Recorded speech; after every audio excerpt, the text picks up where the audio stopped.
Hi ಎಲ್ರಿಗೂ ನಮಸ್ಕಾರ. S A healthy cook ರೆಸಿಪಿಗೆ ಎಲ್ಲರಿಗೂ ಸ್ವಾಗತ. S A healthy cook recipe .8 ನನ್ನ ಚಾನಲ್ ಹೆಸರು. ಹಾಗೆ ಇವತ್ತೊಂದು ಬ್ಯೂಟಿಫುಲ್ ರೆಸಿಪಿಯೊಂದಿಗೆ ನಾನು ಬಂದಿದ್ದೇನೆ. ಕುಚ್ಚಲಕ್ಕಿಯ ಕೆಂಪು ಕುಚ್ಚಲಕ್ಕಿಯ ಬಿಸಿ ಬಿಸಿ ಕಡುಬು. ಇದು ನೋಡಿ ಆರೋಗ್ಯಕ್ಕೂ ಬಹಳ ಒಳ್ಳೆಯದಲ್ವ.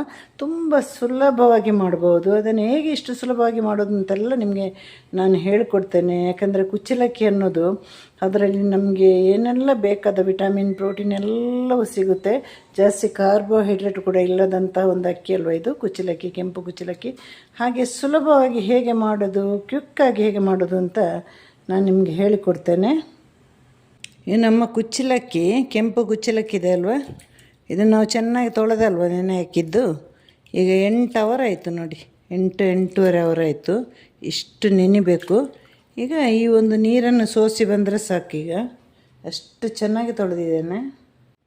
ಇವಾಗ ನೋಡಿ, ಒಂದು ದೊಡ್ಡ ತೆಂಗಿನಕಾಯಿನ ನಾನು ತುರಿದಿಟ್ಟಿದ್ದೇನೆ. ತೆಂಗಿನ ತೋಟ ಇರುವವರು ಕೂಡ ಇಷ್ಟು ತೆಂಗಿನ ತುರಿ ತಗೊಳ್ತಾರೆ ಗೊತ್ತಿಲ್ಲ. ಯಾಕೆಂದರೆ ಕೆಂಪು ಕಡುಬಿಗೆ ನಮಗೆ ತೆಂಗಿನ ತುರಿ ಬೇಕೇ ಬೇಕು. ರುಬ್ಬುವಾಗಲೂ ಹಾಕಬೇಕು ಮತ್ತು ಮಿಕ್ಸ್ ಮಾಡುವಾಗಲೂ ಹಾಕಬೇಕು. ಆ ಬಿಳಿ ಅಕ್ಕಿಗಾದರೂ ಸ್ವಲ್ಪ ಕಮ್ಮಿ ಆದರೂ ಏನಾಗೋದಿಲ್ಲ. ಈ ಕೆಂಪು ಅಕ್ಕಿ ಇದೆ ಅಲ್ವಾ, ಅದಕ್ಕೆ ತೆಂಗಿನ ತುರಿ ಹಾಕಿದರೆ ಮಾತ್ರ ಕಡುಬು ಥರನೇ ಇರೋದು. ನಾವು ಉದ್ದಿನ ವಡೆಗೆಲ್ಲ ರುಬ್ತೀವಲ್ವ, ಆ ರೀತಿ ರುಬ್ಬಬೇಕಿದು. ಯಾಕೆಂದರೆ ತುಂಬ ನೀರು ಹಾಕುವಾಗಿಲ್ಲ. ನೀರು ಹಾಕಿದರೆ ಮತ್ತೆ ಬಿಸಿ ಮಾಡಬೇಕಾಗುತ್ತೆ. ಅದು ಕೆಂಪು ಅಕ್ಕಿ ಬಿಸಿ ಮಾಡಿದರೆ ಚೆನ್ನಾಗಿರೋದಿಲ್ಲ. ಸ್ವಲ್ಪ ನೀರು ಹಾಕಿ ತರಿಯಾಗಿ ರುಬ್ಬಬೇಕು. ಇದನ್ನು ಒಟ್ಟಿಗೆ ಹಾಕಬಾರ್ದು, 1-2 ಸಲ ಆಗಿ ಈ ಥರ ರುಬ್ಬಿ ಬರಬೇಕು.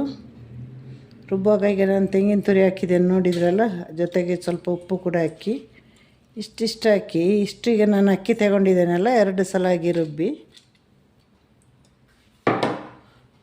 ಬರೀ ಒಂದು ಮೀಡಿಯಮ್ ಗ್ಲಾಸಲ್ಲಿ ಒಂದು ಅರ್ಧ ಗ್ಲಾಸ್ ನೀರು ಹಾಕಿದರೆ ಸಾಕು. ಒಂದು ಅರ್ಧ ಸ್ಪೂನಷ್ಟು ಉಪ್ಪು ಹಾಕಿದ್ದೇನೆ.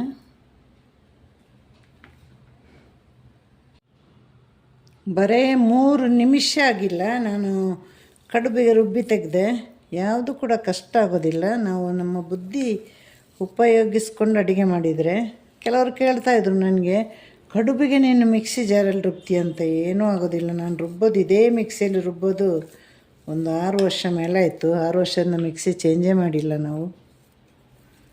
ಏನೂ ಆಗೋದಿಲ್ಲ. ಅಕಸ್ಮಾತ್ ಏನೋ ಆಯಿತು ಅಂದರೆ ಬ್ಲೇಡ್ ಚೇಂಜ್ ಮಾಡಿದರೂ ಆಯಿತು. ಆ ಥರ ಏನೂ ಆಗೋದಿಲ್ಲ. ನಾವು ನೆನೆ ಹಾಕಿದ ಅಕ್ಕಿ ಅಲ್ವ ನೋಡಿ, ಈ ಥರ ನಮಗೆ ಕಡುಬು ಕಟ್ಟಲಿಕ್ಕೆ ಸಿಗಬೇಕು. ಈಗ ಇನ್ನೊಂದು ಸಲ ರುಬ್ಬಿ ಬರ್ತೇನೆ ನಾನು. ಲೋಡ್ ಜಾಸ್ತಿ ಹಾಕಬಾರ್ದು, ಮಿಕ್ಸಿಗೆ ಅಷ್ಟೇ ಇರೋದು. ನೋಡಿ ರುಬ್ಬಿದ್ದಾಯಿತು.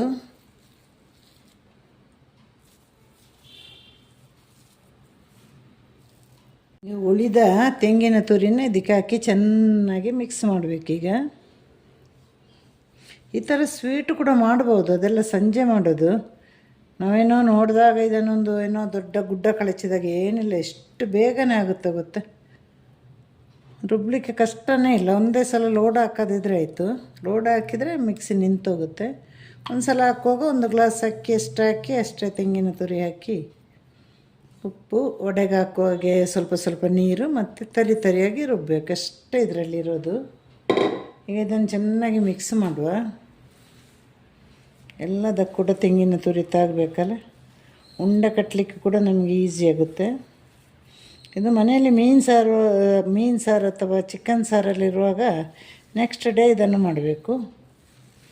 ಕಾಳು ಸಾರಿಗೂ ಪರವಾಗಿಲ್ಲ, ಬೇರೆ ತರಕಾರಿ ಸಾರಿಗೆಲ್ಲ ಈ ಕಡುಬು ಚೆನ್ನಾಗಿರೋದಿಲ್ಲ. ಚಿಕನ್ ಸಾರು, ಮಟನ್ ಸಾರು, ಮೀನು ಸಾರು, ಅದು ಬಿಟ್ಟರೆ ಕಡಲೆ ಮತ್ತು ಬಸಳೆಗೆ ಕಡುಬು ತಿನ್ನಬೇಕಂದ್ರೆ ಅದು ಚೆನ್ನಾಗಿರಲಿಲ್ಲ. ಆದರೆ ಬಸಳೆ ಕಡುಬು ಅಂತ ಒಂದು ಮಾಡ್ತೇವೆ ನಾವು, ಅದು ಬೇರೆ ಇರುತ್ತೆ. ಕಪ್ಪೆ ಚಿಪ್ಪು ಕಡುಬು ಮಾಡ್ತೇವಲ್ಲ, ಹಾಗೆ ಬಸಳೆ ಕಡುಬು, ಕಡಲೆ ಕಡುಬು, ಅದೊಂದು ರೀತಿಯ ಬೇರೆ ಕಡುಬು. ಇದನ್ನು ಕಡುಬು ಪಾತ್ರೆಯಲ್ಲಿ ಬೇಯಲಿಕ್ಕಿಟ್ಟು ಒಂದು 30 ನಿಮಿಷ ಬೇಯಿಸಬೇಕು. 25-30 ನಿಮಿಷಕ್ಕೆ ಒಳ್ಳೆ ಚೆನ್ನಾಗಿ ಬೇಯ್ತದೆ. ಮತ್ತು ಬಿಳಿ ಕುಚ್ಚಲಕ್ಕಿ ಆದರೆ ಒಂದು 20-25 ನಿಮಿಷ ಸಾಕಾಗುತ್ತೆ. ಇದು ಕೆಂಪು ಕುಚ್ಚಲಕ್ಕಿ ಸ್ವಲ್ಪ ಟೈಮ್ ತಗೊಳುತ್ತಲ್ವ ಅನ್ನ ಆಗಲಿಕ್ಕೆ, ಹಾಗಾಗಿ ಒಂದು 30 ನಿಮಿಷ ಬೇಯಿಸಲೇಬೇಕು. ಈಗ ಮೇಲೆ ರಟ್ಟದಾಗೆ, ಹಾಗೆ ನೀರು ಕಡಿಮೆ ಆಗದಾಗೆ ತಳಭಾಗದಲ್ಲಿ ಇಷ್ಟು ನೀರು ಹಾಕಬೇಕು ನೋಡಿ. ಇದಕ್ಕಿಂತ 1-2 ಇಂಚ್ ಕೆಳಗಡೆ ನೀರು ಹಾಕಿ ಆಮೇಲೆ ಇದರಲ್ಲಿ ಇವಾಗ ಕಡುಬನ್ನ ಕಟ್ಟುವ ನಾವು.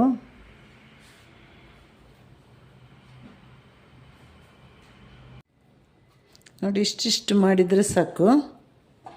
ಇದಕ್ಕಿಂತ ದೊಡ್ಡದು ಮಾಡಿದರೆ ಚೆನ್ನಾಗಿರೋದಿಲ್ಲ. ಈಗ ಒಂದೊಂದೇ ಕಡುಬನ್ನು ಹೀಗೆ ಇಡ್ತಾ ಹೋಗಬೇಕು. ಸ್ವಲ್ಪ ಜಾಸ್ತಿ ಆದರೆ ಇದನ್ನೊಂದು 5 ನಿಮಿಷ ಬೇಯಿಸಿ ಮತ್ತೆ ಅದರ ಮೇಲೆ ಇಡ್ತಾ ಹೋಗ್ಬೇಕು, ಇಲ್ಲಾಂದ್ರೆ ಒಂದಕ್ಕೊಂದು ಅಂಟ್ಕೊಂಡಿರುತ್ತೆ. ತುಂಬ ಜಾಸ್ತಿ ಇದ್ದರೆ ಹೇಳೋದು ನಾನು. ಇದಕ್ಕೆ ಸರಿಯಾಗಿದ್ದರೆ ಹಾಗೆ ಇಟ್ಕೊಂಡು ಹೋಗ್ಬೋದು.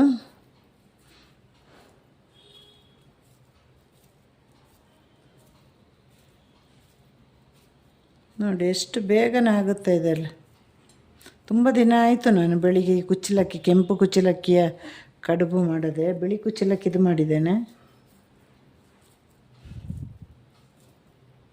ಇಷ್ಟು ಕಡುಬು ಮಾಡಿದ್ದೇನಲ್ವ, ಇನ್ನಿದ್ರ ಮೇಲೆ ಇಡಬೇಕಾಗುತ್ತೆ ಸ್ವಲ್ಪ. ಆಗ ಏನು ಮಾಡಬೇಕು ನಾವು, ಇದನ್ನು ಚೆನ್ನಾಗಿ ಒಂದು 5 ನಿಮಿಷ ಬೇಯಿಸಬೇಕು, ಮತ್ತೆ ಇದರ ಮೇಲೆ ಇಡಬೇಕು. ಇಲ್ಲಾಂದರೆ ಒಂದಕ್ಕೊಂದು ಅಂಟಿ ನಾವು ತೆಂಗಿನ ತುರಿ ಎಲ್ಲ ಹಾಕಿದ್ದಕ್ಕೆ ನಾವು ತೆಗೆಯುವಾಗ ಪುಡಿ ಆಗುತ್ತೆ. ಪುಡಿ ಆಗದೇ ಇರಲಿಕ್ಕೆ ಇದನ್ನೊಂದು 5 ನಿಮಿಷ ಬೇಯಿಸೋಣ. ಇದರ ಒಳ್ಳೆ ಬಿಸಿಗೆ ಮತ್ತೆ ಬೇರೆ ಕಡುಬು ಇದರ ಮೇಲೆ ಇಡುವ. ನಾನೀಗ ತೋರಿಸ್ತೇನೆ ಹೇಗೆ ಅಂತ.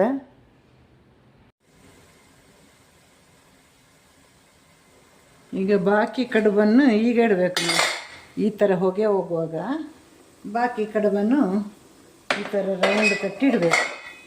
ಆಗ ನಮಗೆ ತೆಗೆಯುವಾಗ ಏನು ಕಟ್ಟಾಗಲ್ಲ ಕಡುಬು. ಈಗ ಒಂದೊಂದನ್ನು ಮಾಡಿ ಮುಚ್ಚಿಟ್ರೆ ಆಯಿತು. ಎಷ್ಟು ಬೇಕೋ ಅಷ್ಟೇ ಮಾಡಿ. ಬಾಕಿ ಏನಾದರೂ ನಮ್ಮ ಕಡುಬಿನ ಹಿಟ್ಟೇನಾದರೂ ಉಳಿದರೆ ಫ್ರಿಜ್ಜಲ್ಲಿ ಇಡ್ಬೋದು ಅಥವಾ ಫ್ರೀಝರಲ್ಲಿ ಕೂಡ ಇಟ್ಟು. ಪ್ರತಿಯೊಂದು ಆಹಾರ ಇದು ಅಡುಗೆನಷ್ಟೇ, ಏನಾದರೂ ಉಳಿದರೆ ಫ್ರೀಝರಲ್ಲಿ ಇಟ್ಟುಬಿಡಿ, ಮತ್ತು ಮರುದಿನ ತೆಗಿಬೋದು. ಸ್ವಲ್ಪ 2 ಅವರ್ ಬೇಗನೆ ತೆಗೆದು ಹೊರಗಡೆ ಇಡಬೇಕು. ನಾವು ಬೇಯಿಸಿ ಹಾಳು ಮಾಡೋದಕ್ಕಿಂತ ಅದು ಬೆಸ್ಟ್ ಕೆಲಸ. ಬಿಸಿ ಬಿಸಿ ಮಾಡಿ ತಿನ್ಬೋದು. ಮತ್ತು ಕೆಳಗಡೆ ಇಟ್ಟರೆ ಒಂಚೂರು ಅದು ನಮ್ಗೆ ಗೊತ್ತಾಗುತ್ತೆ ತಿನ್ನುವಾಗ ಅದು ನಿನ್ನೆದು ಅಂತ. ಫ್ರೀಝಲ್ಲಿ ಇಟ್ಟರೆ ಹಾಗೆಲ್ಲ ಫ್ರೆಶ್ ಆಗಿರುತ್ತೆ. ನಮ್ಮ ಕಡುಬು ಕಟ್ಟಿದ್ದಾಯಿತು. ಇವಾಗಿಂದ ಅರ್ಧ ಗಂಟೆ ಬೇಯಬೇಕಿದು. ಯಾಕಂದರೆ ಮೇಲೆ ಇಟ್ಟಿದ್ದು ನಾವು ಇವಾಗಲ್ವ, ಅರ್ಧ ಗಂಟೆ ಅಂದರೆ ಅದು ಚೆನ್ನಾಗಿ ಬೆಂದಿದೆ ಅಂತ ಲೆಕ್ಕ.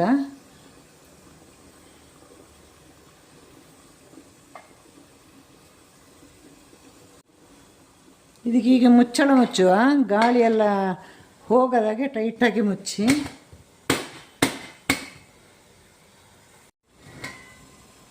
ನೋಡಿ ನಮ್ಮ ಕಡುಬು ಈಗ ಚೆನ್ನಾಗಿ ಬೆಂದಿದೆ.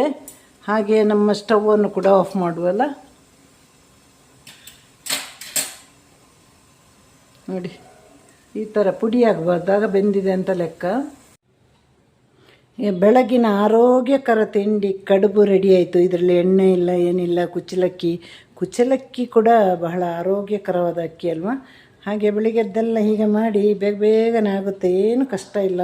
ನಾನು ತೋರಿಸಿದಾಗೆ ಮಾಡಿ ಅದೇ ರೆಸಿಪಿಯಲ್ಲಿ ಮಾಡಿದೆ, ನಿಮಗೆಲ್ಲ ಅರ್ಧ ಗಂಟೆಯಲ್ಲಿ ಮುಗಿಯುವಂತಹ ಕೆಲಸ. ಎಲ್ಲರೂ ಇದನ್ನು ಮಾಡಿ ಸವಿದು ನನಗೆ ಕಮೆಂಟ್ ಮಾಡಿ, ಲೈಕ್ ಮಾಡಿ, ಶೇರ್ ಮಾಡಿ, ಸಬ್ಸ್ಕ್ರೈಬ್ ಮಾಡಿ. ಹಾಗೆ ನನ್ನ ಚಾನಲಲ್ಲಿ ನಿಮ್ಮ ಪ್ರೀತಿ ಇರಲಿ, ಹಾಗೆ ಸಪೋರ್ಟ್ ಇರಲಿ. ಮತ್ತಷ್ಟು ನಿಮಗೆ ಸುಲಭವಾದ ರೆಸಿಪಿಯೊಂದಿಗೆ ನಾನು ಬರ್ತೇನೆ, ಒಳ್ಳೊಳ್ಳೆ ಅಡುಗೆಯೊಂದಿಗೆ ಮತ್ತೆ ಬರ್ತೇನೆ. ಎಲ್ರಿಗೂ ಟಾಟಾ, ಬಾಯ್, ಸಿ ಯು. ಇವತ್ತಿನ ದಿನ ಎಲ್ಲರೂ ಕೂಡ ಚೆನ್ನಾಗಿರಲಿ.